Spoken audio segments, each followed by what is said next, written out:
It's wonderful to have Good you morning. with I feel us. like Good we have morning. This is good. Do we say namaste or no?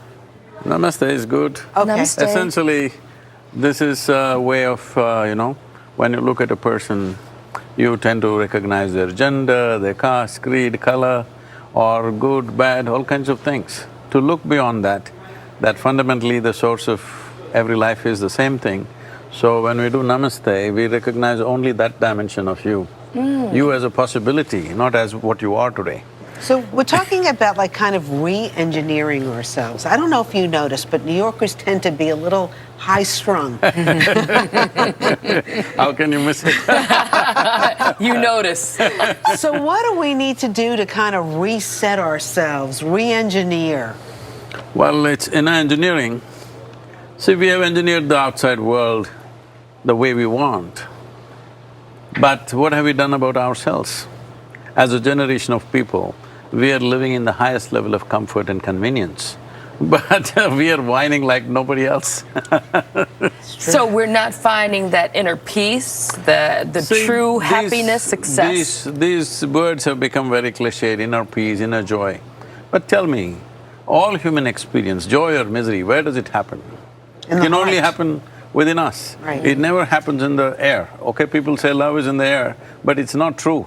When you are in love, it looks like everything is like that. When you are in joy, it looks like the whole world is joyful. So fundamentally, all human experience comes from within us. What happens around us, there are too many forces, we can't control all of it. Right. Some of it happens our way, but what happens from within us must happen our way.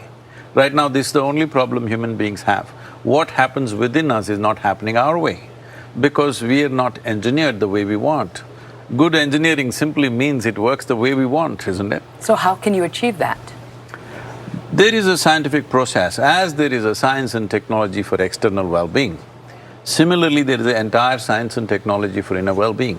See, do you agree with me that this human mechanism is the most complex or sophisticated machine on the planet? But have you read the user's manual? That's very funny.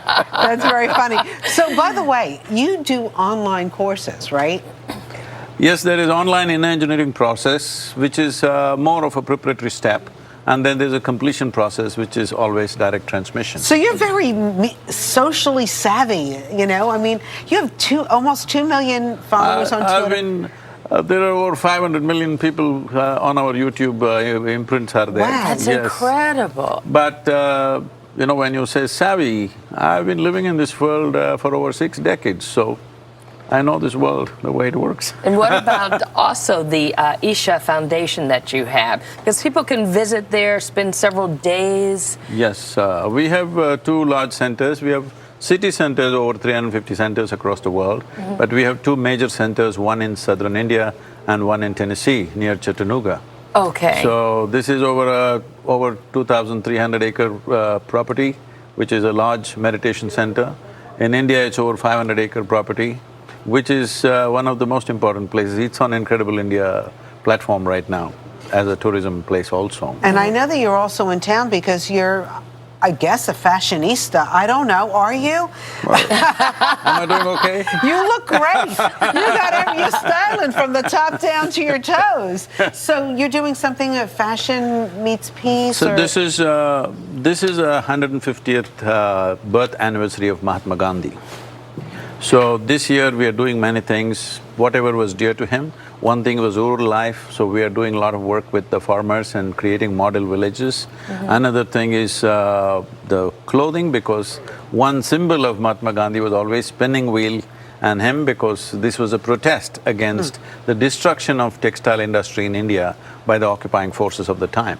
So we are trying to put this back because India has over 136 distinct varieties of weaves. No other culture has ever done this. It's taken few millennia to develop these skills, but today most of them are on the verge of dying because it's almost the last generation doing this weaving. Their children have all become software engineers probably in Right. San Francisco. True. That's very funny. That's right. So we're trying to put this back.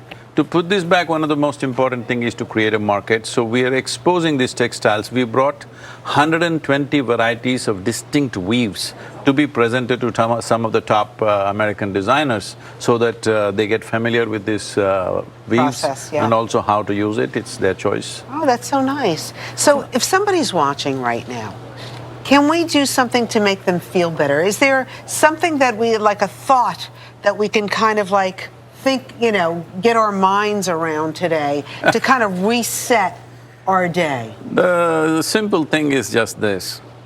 See, what people are struggling with is not their life. People think they're suffering their life. No, they're suffering their own thought and emotion most of the time. Either their body or their thought or emotion.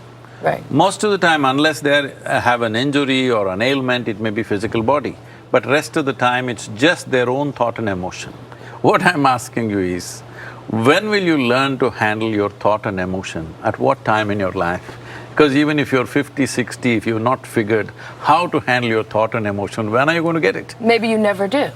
So if you never do, what you're saying is, the basic faculties that you have, which is unique to the human being, this level of cerebral activity is unique to the human being on this planet at least.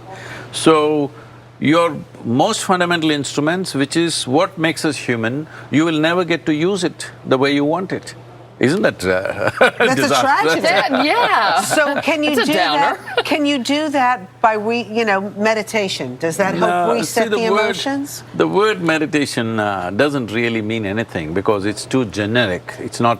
anybody with eyes closed, we think they're meditating because there are many dimensions to it. Right now, how to use the thought. There are some things which are constant within us for most human beings.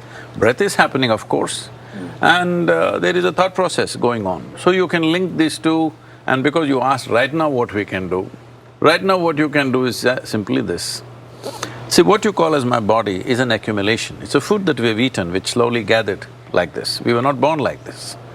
And what you call as my mind is the various impressions we have taken in from the world around us. So this is a heap of food, this is a heap of impressions. So where is you? So the simplest thing is just this, that you create a little distance from what you call as my body and what you call as my mind. So you just do this, people can do this, there is also a guided meditation called Isha Kriya which is available on the app and everything. All you have to do is with inhalation, you just remind yourself, I am not the body.